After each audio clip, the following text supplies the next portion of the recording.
Hello and welcome, everybody. Thank you very much for tuning in. I am Lucas Tietzen, and this is Blues News Media. And jumping right into it, if you tuned into our last episode, we went over the now infamous part of this paper known as Lockstep, where it eerily predicted a pandemic, a virus pandemic that swept the world and caused huge lockdowns and implemented incredible authoritarian top-down controls that did not fade away after the virus faded away. This was written in 2010, so it's eerily similar to what's going on today, I would say. And if that wasn't enough, they also somehow predicted there would be an incredible amount of civil unrest, which we are now seeing. It's under the guise of anti-racist, that's my cat back there, protests all across the world even, but obviously strongly in the United States.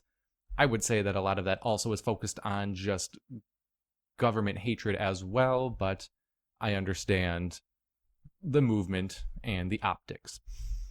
But we also have decided to go over the other parts, the lesser known parts of this paper. The paper, of course, I am referring to is Scenarios for the Future of Technology in International Development. Nice, long, boring, nobody would ever think to read it. But the usual suspects are behind it, the Rockefeller Foundation, and that is why it deserves our attention today. It predicted one thing, maybe it has predicted others, things that are already going on right now.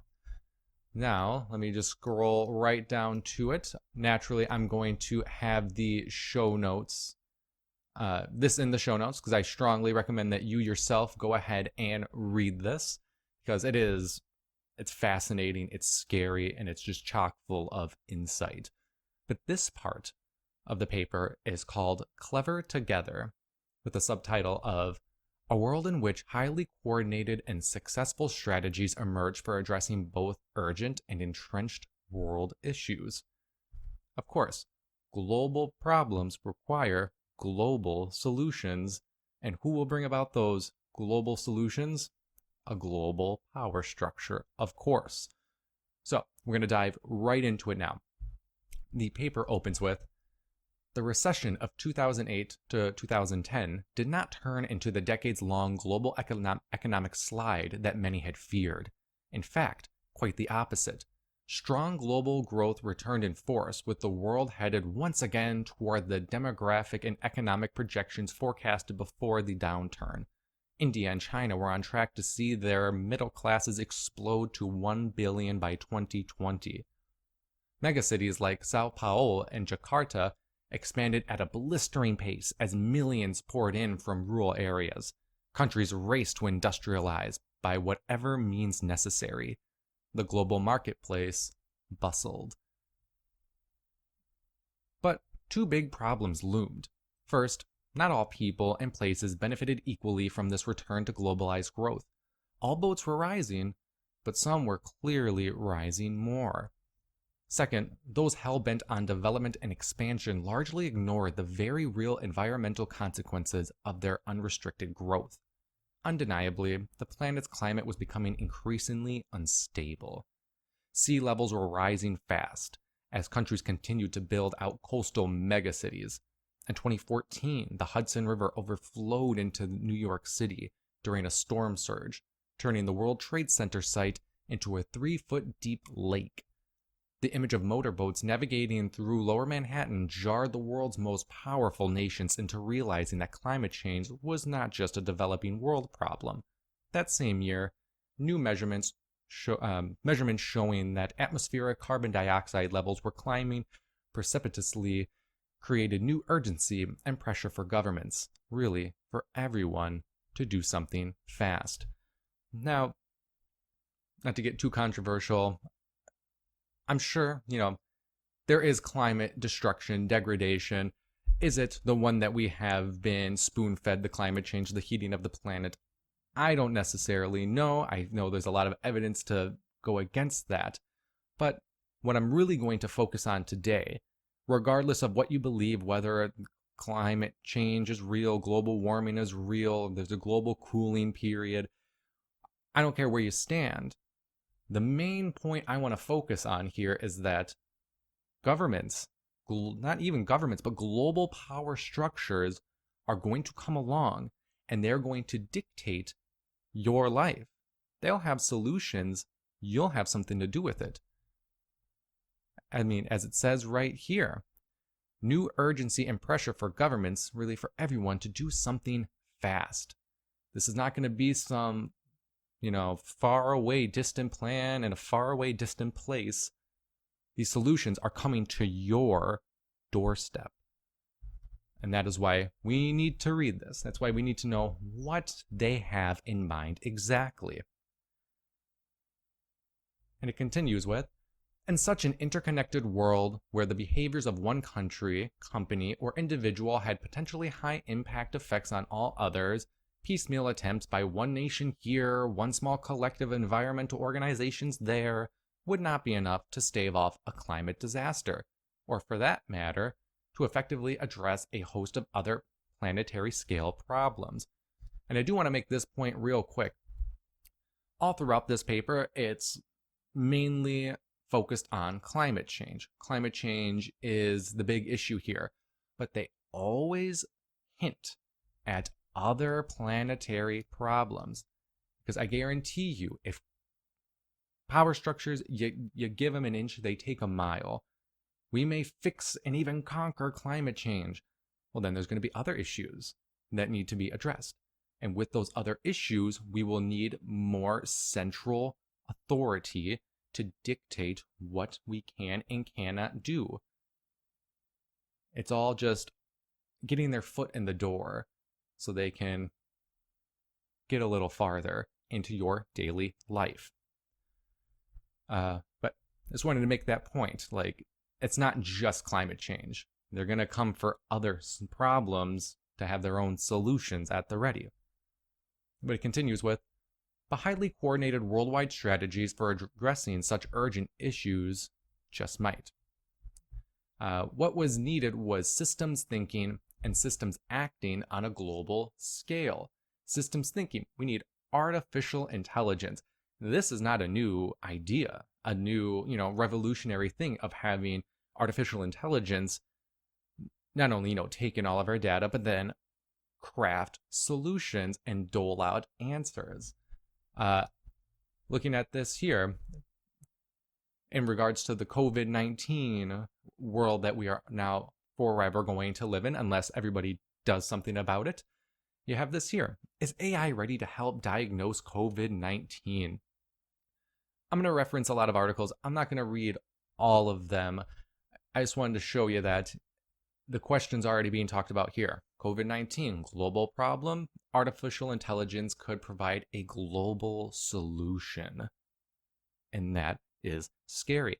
I don't know about you. I do not just trust some computer to go ahead and dictate my life, create answers for me. I believe we as human beings are more than capable of coming up with solutions.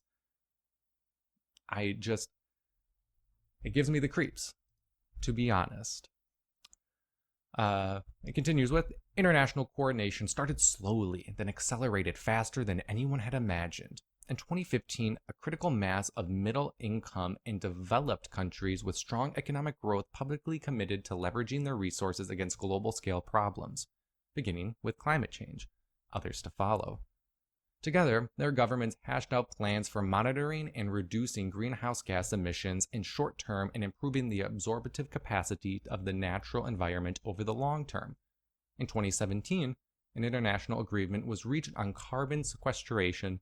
By then, most multinational corporations had a chief carbon officer, and intellectual and financial resources were pooled to build out carbon captured processes that would best support the global ecosystem. A functioning global cap-and-trade system was also established. Worldwide, the pressure to reduce waste and increase efficiency in planet-friendly ways was enormous. New globally coordinated systems for monitoring energy use, including smart grids and bottom-up pattern recognition technologies, were rolled out. These efforts produced real results by 2022. New projections showed a significant slowing in the rise of atmospheric carbon levels. Now, I want to reference two things here, two recommended readings or watchings, whatever your kick is to get your media. But right here, it mentions new globally coordinated systems for monitoring energy use, including smart grids and bottom-up pattern recognitions, were rolled out. Just to unpack that for you, monitoring your energy use, this has been long talked about and established that what these global power structures want, they want to control every aspect of your life, up to and including how much energy you use.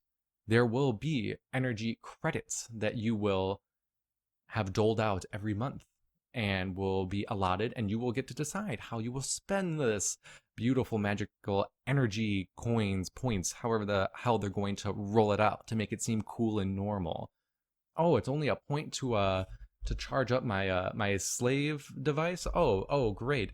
Oh, it's gonna cost 0.25 carbon points to watch this movie. Oh, well, that's worth it. Next thing you know, you're halfway through the month and you're already out of all your credits.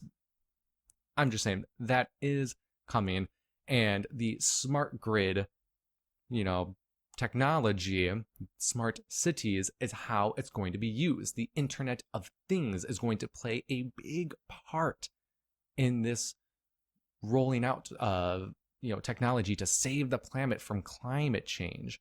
They're going to push this really, really hard. And if you do not know James Corbett of the CorbettReport.com, you need to familiarize yourself with this incredible reporter. Does amazing detailed research.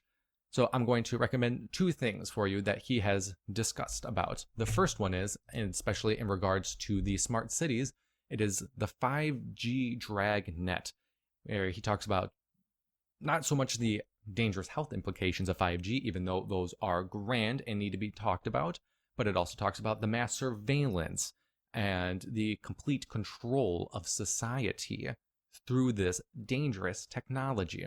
So this is going to be in the show notes. And another one that he has done that is amazing is also, I gotta let it load for a moment. My apologies. Boom. What is sustainable development? And just to read his little synopsis of it here, it is, we've all heard of sustainable development, but what does it actually mean? Is it really about protecting the earth? Or is it just another tool for foisting an agenda of carbon eugenics and technocracy? I would recommend you go and watch this. It's not terribly long. If I'm not mistaken, it's less than an hour. I'm not going to start it now. I don't want to, infringe on his content. But I'm going to have this in the show notes also. You got to watch it. You got to spread it. People need to know what is coming. People need to know what they have already planned for decades at this point. They're going to act like it's new and crazy, but really it's going to be old hat, old news. So, this came out in 2010, but this is long established, long thought about. The ideas of technocracy have been around for over a century, if I am not mistaken. But continuing, it says, inspired by the success of this experiment in collective global action, large-scale coordinated initiatives intensified. Centralized global oversight and governance structures sprang up, not just for energy use, but also for disease and technology standards. COVID-19 much, anyone?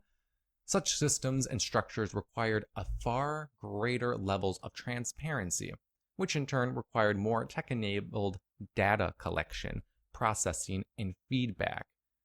Now, before we go on, I just want to mention that such systems and structures required far greater levels of transparency, which in turn required more tech-enabled data collection, processing, and feedback. We have already been seeing this, especially in regards to disease, COVID-19. If you look to South Korea, and I believe this is in Singapore also, they collected data from the people, from their cell phones, saw where they went, when they were there, if they were wearing a mask, who they came in contact with. That's the danger of this contact tracing that maybe we should just do a whole episode on. And then the worst part about it was they released that information to the public. It's like public shaming. Oh, this person went out without a mask. Oh, this person went to this hotspot area to visit his friend. Oh, that was incredibly irresponsible of him. They'll say transparency, but it's really just to rat on each other and for us to turn on each other because we're not drinking all the Kool-Aid to every last drop. But let me just read a little bit of this one here. It's from nature.com, and the title is South Korea is reporting intimate details of COVID-19 cases. Has it helped? Of course. So long as we invade your privacy and expose it to everybody, so long as it helps slow the spread, flatten the curve, or whatever excuse we want to use to lock people down, well, it's all worth it, right? Your privacy is cheap. Sell it to the government. But this article opens with, for the past month, South Korean residents have been receiving flurries of emergency text messages from authorities, alerting them to the movements of local people with COVID-19. Epidemiologists say that detailed information about infected people's movements is crucial for tracking and controlling the epidemic. But some question whether it's useful to make those data public. Some say it could even be harmful. The first cases in the country were reported in late January and then surged a few weeks later. As case numbers grew, authorities launched a massive contact tracing and testing regime to identify and then isolate infected people, even setting up drive-through testing centers. I think they were the ones that pioneered that, and it is now all across the country, or all across the world, sorry. So far, the country has tested more people per capita than any country in the world, and this came out in March, so these, I'm sure, are incredibly off. They've ramped it up a lot. When a person tests positive, their city or district might send out an alert to people living nearby about their movements before being diagnosed. This is where it gets crazy. So imagine this just popping up on your phone about one of your neighbors, or one of your friends, or about you. A typical alert can contain the infected person's age and gender and a detailed log of their movements down to the minute. They've long had this technology, but now they're releasing it like, oh, thank God we have this. We have to keep it up now. We can't let the virus win. And in some cases, they traced using closed circuit television and credit card transactions. So they got you on camera and they're tracking your spending here with the time and the names of the businesses they visited. In some districts, public information includes which rooms of a building the person was in, when they visited a toilet, and whether or not they wore a mask. Even overnight stays at love motels have been noted. Certainly that won't destroy any marriages. Other countries, including Singapore, have released data such as the age or gender of people with COVID-19, but nothing as detailed as in South Korea. Now, this article does go on, but I just wanted to show you, this is your new normal. Are we supposed to bask in this? The destruction of privacy, all in the name of fighting a global problem. Global problems require global solutions. People on their own, they're just too stupid to fix anything. We need to give up total control to central authority at the top. They're the good guys. They're smart. They're the ones that can fix it all. If you hold those thoughts in your mind, you think way too lowly of yourself, and you need to probably see a psychiatrist. You're worth more than that. You can control your own life for the better. Nobody else knows better than you of what's best for you. But then it goes on. The paper goes on. It says, enormous benign Sousveillance systems allowed citizens to access data, all publicly available, in real time and react. And I don't know if I've mentioned this before. I don't know about this being a term. Sousveillance and surveillance. Surveillance means being watched from above. Sousveillance is eyes on the ground. So you could say our little slave tablets here are sousveillance. It's constantly collecting data and reporting it to other people. But they want to roll out a different kind of sousveillance, especially in the age of the coronavirus, where your body is the new war zone. And that is the Oura ring. We might have mentioned this before, but it bears repeating. This one's from CNBC.com. Please forgive me. The name of the article is Users of Aurura's Smart Health Tracker ring first discovered its coronavirus detection benefits, CEO says. This came out in June of 23, so over a month ago. So just keep that in mind, but who knows how long or how much this has progressed.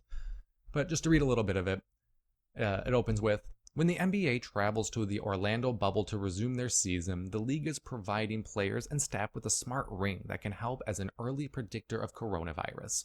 But the Oura Health Tracker ring was not originally intended to detect coronavirus, and it happened almost by surprise, the company's CEO told CNBC on Tuesday.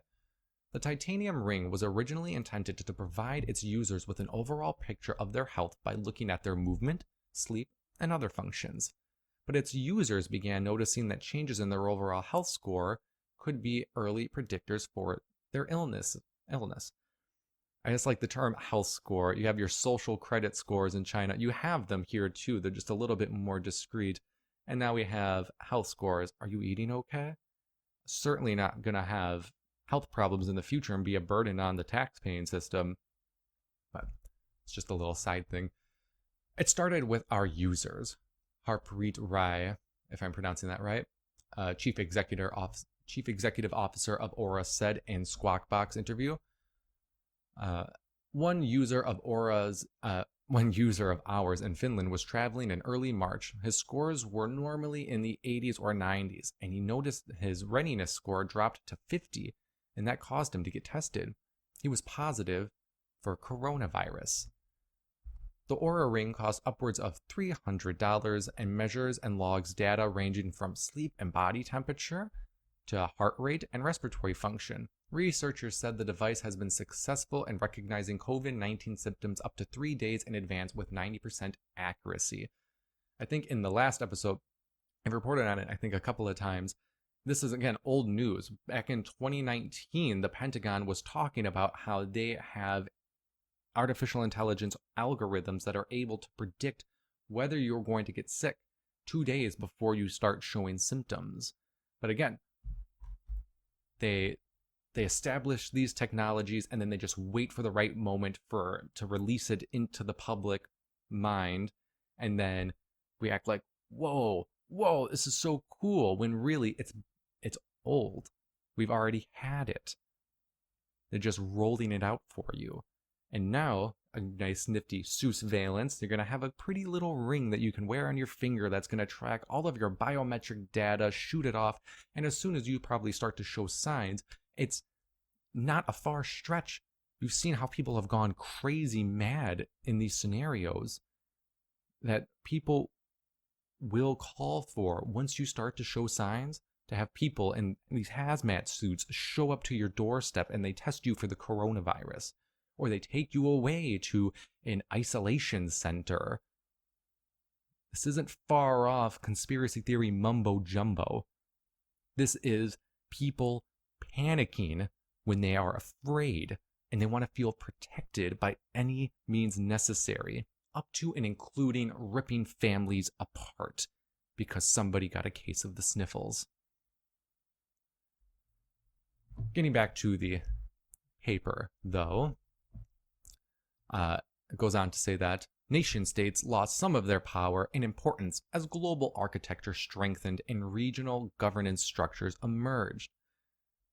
When all those crazy conspiracy theorists were talking about how the United Nations going to take over, and we were laughed at. Well, what do you know? They're saying nation states, the nation level of governance. is going to lose power, and it's going to open up a window to global architectures, which really means global power structures and regional power structures. So don't worry. But conspiracy theory, and when we say it, Rockefeller Foundation says it in 2018. Oh, yeah, that makes sense. Goes on with international oversight entities like the United Nations took on new levels of authority, as did regional systems like the Association of Southeast Asian Nations, the New Partnership for Africa's Development, and the Asian Development Bank. The worldwide spirit of collaboration also fostered new alliances and alignments among corporations, NGOs, and communities. These strong alliances laid the groundwork for more global and participatory attempts to solve big problems and raise the standard of living of everyone. Coordinated efforts to tackle long-entrenched problems like hunger, disease, and access to basic needs took hold. New inexpensive technologies like better medical diagnostics and more effective vaccines improved healthcare delivery and health outcomes. Companies, NGOs, and governments, often acting together, launched pilot programs and learning labs to figure out how to best meet the needs of particular communities, increasing the knowledge base of what worked and what didn't. Pharmaceutical giants released thousands of drug compounds shown to be effective against diseases like malaria into the public domain as part of an open innovation agenda. They also opened their archives of R&D on neglected diseases deemed not commercially viable, offering seed funding to scientists who wanted to carry the research forward.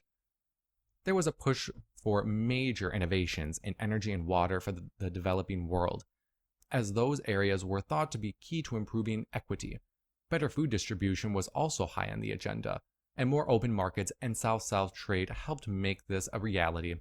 In 2022, a consortium of nations, NGOs, and companies established the Global Technology Assessment Office, providing easily accessible real-time information about the costs and benefits of various technology applications to developing and developed countries alike. All of these efforts translated into real progress on real problems, opening up new opportunities to address the needs of the bottom billion and enabling developing countries to become engines of growth in their own right. But, little asterisk there, probably should say, a lot of that infrastructure is going to be owned by Western megacorporations, but they're going to thrive. In many parts of the developing world, economic growth rates increased due to a host of factors. Improved infrastructure accelerated the greater mobility of both people and goods, and urban and rural areas got better connected. In Africa, growth that started on the coast spread inward along new transportation corridors. Increased trade drove the specialization of individual firms and the overall diversification of economies.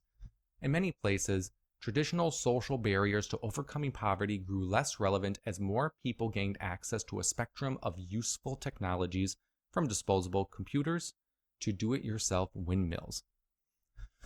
Given the circumstances that forced these new heights of global cooperation and responsibility, it was no surprise that much of the growth in the developing world was achieved more cleanly and more greenly. See What is Sustainable Development by James Corbett. In Africa, there was a big push for solar energy as the physical geography and low population density of much of the continent enabled the proliferation of solar farms.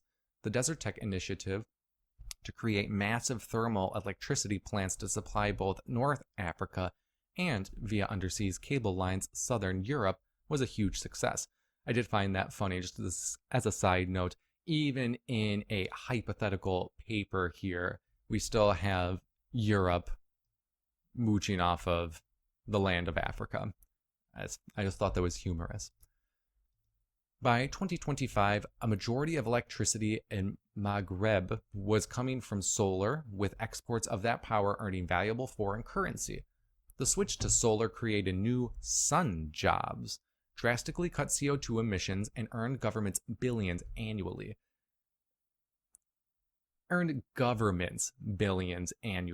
Nothing about how the people might have benefited.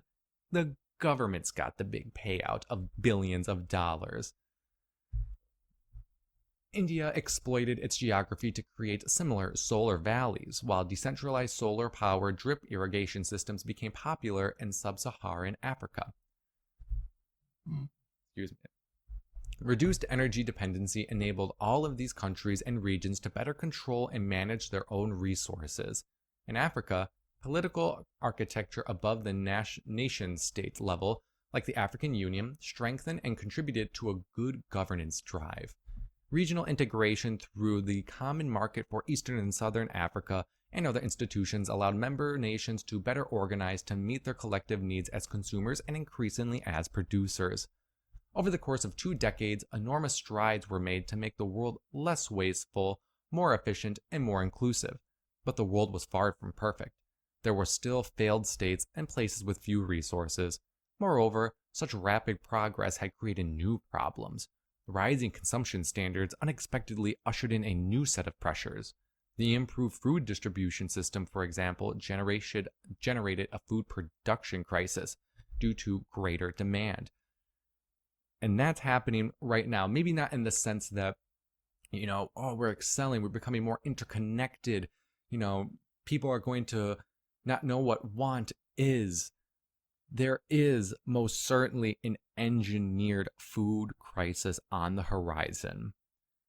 If this is new to you, you've never heard this before, I strongly recommend you go follow the, I don't want to get his name wrong, the Ice Age Farmer, if I'm not mistaken, YouTube channel. He has gone deep into the engineered food crisis story that is currently unfurling. And if you haven't noticed, I've noticed food prices, they are going up.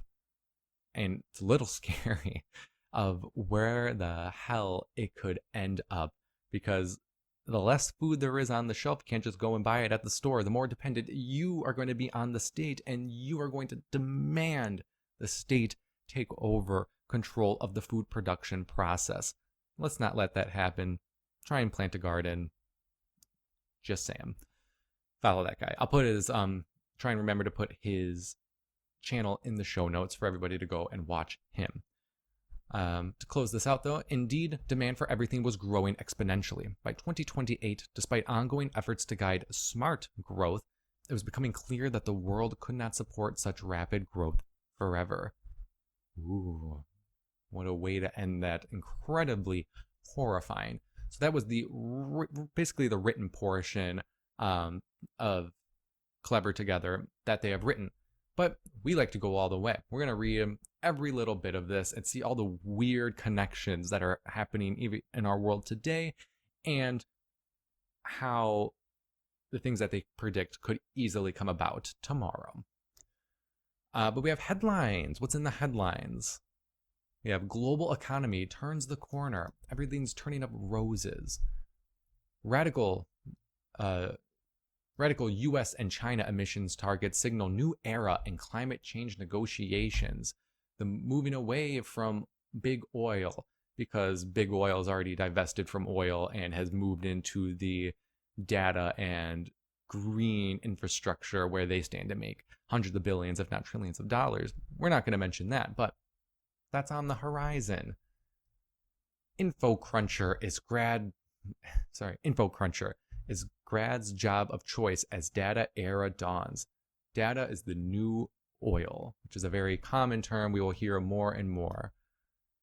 Green infrastructure reshapes economic landscape.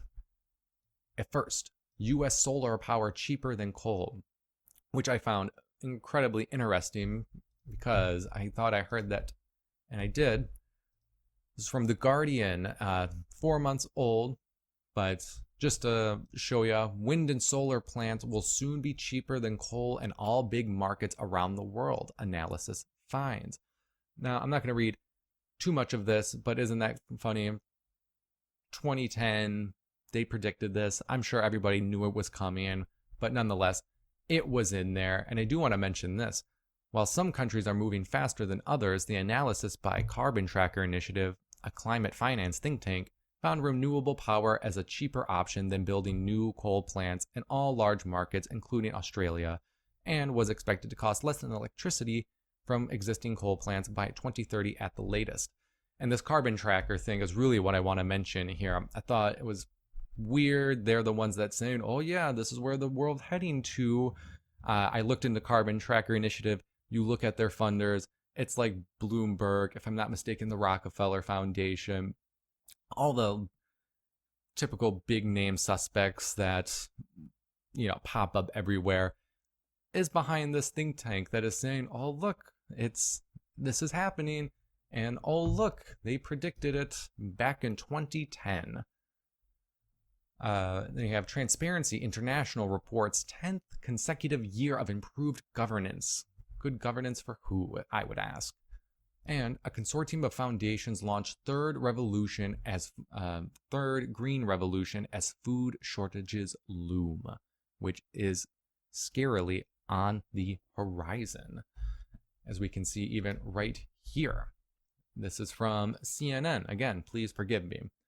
But this article is titled, "The Hunger Crisis Linked to Coronavirus Could Kill More People Than the Disease Itself," Oxfam warns.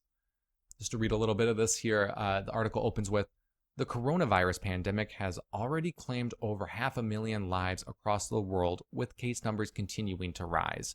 A new report by Oxfam now warns that the hunger crisis worsened by the pandemic could potentially kill more people each day than the infection itself. An estimated 12,000 people per day could die from hunger linked to COVID-19 by the end of the year," Oxfam said. By comparison, data by Johns Hopkins University shows that the pandemic's deadliest day so far was April 17th, when 8,890 deaths were recorded. The pandemic is the final straw for millions of people already struggling with the impacts of conflict, climate change, inequality, and the broken food system that has impoverished millions of food producers and workers. Oxfam's interim executive director, Chima Vera, said in a release, "Among the issues that have left many unable to put food on the table are lost income caused by unemployment or a reduction in remittance payments, the lack of social support for those who work in the informal economy, and disruptions to the supply chain and hurdles faced by producers. Also contributing to the crisis are the travel restrictions related to lockdowns, which impact not just workers and farmers, but also as the delivery of humanitarian aid. These new challenges add themselves to long-standing issues worsening global hunger, including wars, climate change, and rising inequality." And I'm going to say it. Congratulations, people that applauded and called for the lockdowns. I hope you're happy. You wanted to save lives, but guess what? You ended up causing more. These aren't just words on a page, okay? Millions of people are going to starve to death because of the actions we allowed the government to take. Because of the actions a lot of the Joe Six-Pack and Jane Soccer Mom were begging for from their government because they were too scared to get a disease that has a 99 point what the hell ever survival rate. I hope you feel safe, locked in your houses, mask strapped onto your head, because millions of people are going to suffer for the decisions you called for. And you won't give a damn about it. You won't have a thought towards them. Just upsets me. The most vulnerable people get the shaft in every single scenario, and many of us don't even realize the consequences we cause. But guess what? That's on the horizon. It's coming. It's not debatable. It's your holy CNN, God mouth that's saying it. It's coming. It's here. Now, the next section of Clever Together is the role of philanthropy in Clever Together. What will the rich do while the world falls apart? Well, this says, in this world, philanthropic organizations focus their attention on the needs of the bottom billion, collaborating with governments, businesses, and local NGOs to improve standards of living around the globe. Operationally, this is a virtual model world in which philanthropies use all the tools at their disposal to reinforce and bolster their work. With partnerships and networks increasingly key, philanthropies work in a more virtual way, characterized by lots of wikis, blogs, workspaces, video conferences, and virtual convenience. How convenient that the coronavirus happened and we're now all heavily situated in that position. Smaller philanthropies proliferate, with a growing number of major donors emerging from the developing world. Systems thinking and knowledge management prove to be critical skills as philanthropic organizations seek to share and spread best practices, identifying leapfrog opportunities, and better spot problems in failed or weak states. There are considerable flows of talent between the for-profit and non-profit sectors, and the lines between these types of organizations become increasingly blurred. That just sounds scary. What kind of technologies, though? What kind of technology will proliferate in a clever together world where artificial intelligence rules? Let's see. In Clever Together, strong global cooperation on a range of issues drives technological breakthroughs that combat disease, climate change, and energy shortages. Trade and foreign direct investment spread technologies in all directions and make products cheaper for people in the developing world, thereby widening access to a range of technologies. The atmosphere of cooperation and transparency allows states and regions to glean insights from massive data sets to vastly improve the management and allocation of financial and environmental resources. Some technology trends and applications we might see. The cost of capturing data through nanosensors and smart networks fall precipitously. In many developing countries, this leads to a proliferation of new and useful services, including Sousveillance mechanisms that improve governance and enable more efficient use of government resources.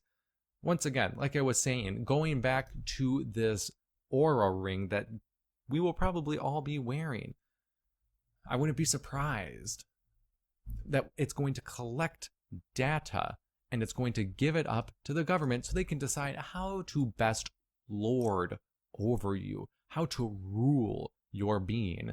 And then, with all that information, they'll be able to decide, long in the future, we'll say it, long in the future, they'll be able to decide how much water is your household allocated, how much food, how much energy. They want to control literally every aspect of your life. It's not a joke. It's not a conspiracy. It's all there in black and white. But you better believe they're not going to come to your doorstep and say, hey, we're the bad guys. This is what we plan to do. They're going to act like saviors. And they're going to make you beg for it. They're going to make sure you're on your hands and knees, kissing their feet, saying, rule me. It's the only way it's going to work. And many people are falling for it. We have intelligent electricity, water distribution, and transportation systems develop in urban areas. In these smart cities, internet access is seen as a basic right by the late 2010s. No doubt so they can track you. A malaria vaccine is developed and deployed broadly, saving millions of lives in the developing world. Yeah, that sounds really nice. That sounds really pretty. But I did want to make this one point here. This came up a little while ago when we were still hastily trying to make a vaccine. This is from US News. This article is titled, First Vaccinations Begin in Africa for COVID-19 Trial. Now, the reason why I have a problem with this, they're concerned about the bottom billion, and they're going to act like vaccinating people in Africa first is great because we're helping them and it's all going to be rainbows and sunshine and we're going to save lives, when really it's a magical, weird elixir that we don't know the repercussions for, and we are injecting it into a people that have a long history of being oppressed and messed with. The trend has not ended, but guess what? They're going to make you say, oh, how nice, how sweet. They're injecting them with something that we don't know what's going to happen. It's mind-boggling. It's mind-boggling. But Just to read the beginning here, it says Africa's first participation in a COVID-19 vaccine trial started Wednesday as nervous volunteers received injections, while officials said the continent of 1.3 billion people cannot be left behind. The large-scale trial of the vaccine, developed at the University of Oxford in Britain, is being conducted in South Africa, Britain, and Brazil. South Africa has nearly one-third of Africa's confirmed cases, with more than 106,000, including more than 2,100 deaths. The country late Tuesday reported its biggest one-day death toll of 111. I feel a bit scared, but I want to know what is going on with this vaccine so I can tell my friends and others what is going on with the study. One of the vaccine trial volunteers, Junior Mulongo, said in Johannesburg. I wonder why you're scared. Again, you don't know what's in here. You don't know what's going to happen to you, but guess what? They're injecting it into you anyway. And the people that are volunteering for this, fine, great. It's your body, your choice. Remember that mantra. But I doubt they sit these people down and say, now listen, we don't really know the major health implications that could come of this. This is a risk. You don't have to view it as some like, oh, I'm doing my nation a service, or I'm doing humanity a duty, or whatever. No, you are being injected by what essentially is big pharmaceutical companies throwing things together and saying, all right, yep, I'm sure this works. Send it to market so we can make $1 billion. Your life's more than that. Your life is worth more than that. And you do not have to just lie down and take it. And luckily, that's why I want to bring this up as well. You don't have to sit down and take it. This goes for anybody. You can stand up. You can question things, just like these brave people right here. This is from ABC News. Please forgive me. This article is titled Protest versus Africa's First COVID-19 Vaccine Test Shows Fear. And I wonder why. Again, I wonder why people are afraid of being used as guinea pigs. Just to read a little bit of this one as well. It says, protesters against Africa's first COVID-19 vaccine trial burned their face masks Wednesday as experts note a worrying level of resistance and misinformation around testing on the continent. Now, resistance is great. Misinformation, they will label anything that goes against their official line misinformation. It's probably just the truth leaking out. Anti-vaccine sentiment in Africa is the worst I've ever seen. The CEO of the Gavi Vaccine Alliance, Seth Berkley. Gavi is also helped set up and funded, I believe, greatly by the Bill and Melinda Gates Foundation. But this guy told an African Union vaccine conference last week, in general, people in Africa know the diseases and want to protect each other, he said. In this case, the rumor mill has been dramatic. That's it. Blame them. They're crazy. They're ridiculous. They're the problem. Anyway, I just wanted to make that point. You don't have to lie down. You don't have to take it. They paint vaccines as the miracle cure, the one size fits all, and you don't have to just take it. You can question. You can question. It's fine. Trust me, there's many of us out here. Then you have advances in low-cost mind-controlled prosthetics aid the 80% of global amputees who live in developing countries. I'm not gonna lie, that'd be kind of dope. Solar power is made vastly more efficient through advances in materials including polymers and nanoparticles. An effective combination of government subsidies and microfinance means solar is used for everything, from desalination for agricultural to Wi-Fi networks. Flexible and rapid mobile payment systems drive dynamic economic growth in the developing world, while the developed world is hampered by entrenched banking, interest, and regulations. You got that right. The developed world is entrenched by banking interests. In fact, they own the world. Anyway, that brings us to the last part of Clever Together. But what will life be like in Clever Together? What else can we expect in this coming world? Let's read and find out what the central planners have in mind. They think this. Opens with, standing next to his desk at the World Meat Science Lab in Zurich, Alec took another bite of the steak that his lab assistants had just presented to him and chewed it rather thoughtfully. This wasn't just any steak, it was research. Alec and his research team had been working for months to fabricate a new meat product, one that tasted just like beef, yet actually contained only 50% meat. The remaining half was a combination of synthetic meat, fortified grains, and nano flavoring.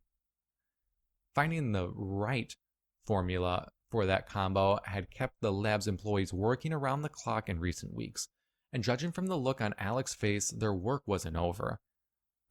The flavor is still a few degrees off, he told them, and Kofi and Alana, see what you can do about enhancing this texture. As Alec watched his team scramble back to their lab benches, he felt confident that it wouldn't be long before they would announce the invention of an exciting new meat product that would be served at dinner tables everywhere. And in truth, Alec's confidence was very well founded. For one, he had the world's best and brightest minds in food science from all over the world working together right here in the lab. He had also had access to seemingly infinite amounts of data and information on everything from global taste preferences to meat distribution patterns, and just a few touches on his lab's research screens, so much easier than the clunky computers and keyboards of the old days. If that's not a big hint that computers will be a thing of the past, gave him instant access to every piece of research ever done in meat science or related fields from the 1800s up through the present. Literally the present. Access to posted scientific research was nearly instantaneous, delayed by a mere 1.3 seconds. Alec also had strong motivation. There was no doubt that meat science, indeed all science, was much more exciting, challenging, and rewarding in 2023 than it was a few decades ago. The shift from lone wolf science to globally coordinated and open platform research had greatly accelerated the speed and spread of breakthrough ideas and developments in all fields. As a result, scientists were making real progress in addressing planet-wide problems that had previously seemed so intractable. People were no longer dying as frequently from preventable diseases, for example, and alternative fuels were now mainstream. But other trends were troubling, especially to a scientist who had spent his whole career researching food. In cities and villages around the world where children used to be hungry, access to higher calorie meals had produced alarming increases in the incidence of obesity and diabetes. The demand for meat in particular was rising, but adding more animals to the planet created its own sets of problems, such as more methane and spiking water demand. And that's where Alec saw both need and opportunity. And why not make the planet's meat supply go further by creating a healthier alternative that contained less real meat? Alec, we have a new version for you to try, yelled Kofi from across the lab. That was fast, thought Alec, as he searched around his desk for the fork. Ho ho ho, how amusing. Now, this isn't, again, out there, weird, never thought about news. This has been greatly talked about, especially nowadays with the food crisis looming. But this came out in May of 2020, just a couple months ago. The end of meat is here. If you care about the working poor, about racial justice, and about climate change, you have to stop eating animals. If you eat meat, you hate the poor, you hate people of color, and you hate the planet, apparently, is like the point they're trying to make here. Now, I'm really not going to read this. I'm going to put it in the show notes, but it is just utterly ridiculous and saying you are the problem if you eat meat. We need to stop it. And if I'm not mistaken, it talks about maybe the need for then, clean meat, new meat, lab meat, which, funny enough, has long been worked on, and a man behind it, we all know him, we all hate him, Bill Gates, obviously, along with Richard Branson, invest in lab-grown meat startup. Not just one, though, like they are all over the place. I mean, if you have billions of dollars, you'd be throwing it around yourself. But Bill Gates has an incredible standing in getting this off the table. People off the table, if anything, on the table. I missed that joke. But like, it's already in the works. Sure, they talked about it 10 years ago, funny enough, but Bill Gates has already thrown his money around, so he stands to make a boatload in the fake meat industry and the vaccine industry. This man has positioned himself for the times. It's really weird. It's really eerie. It's really rigged.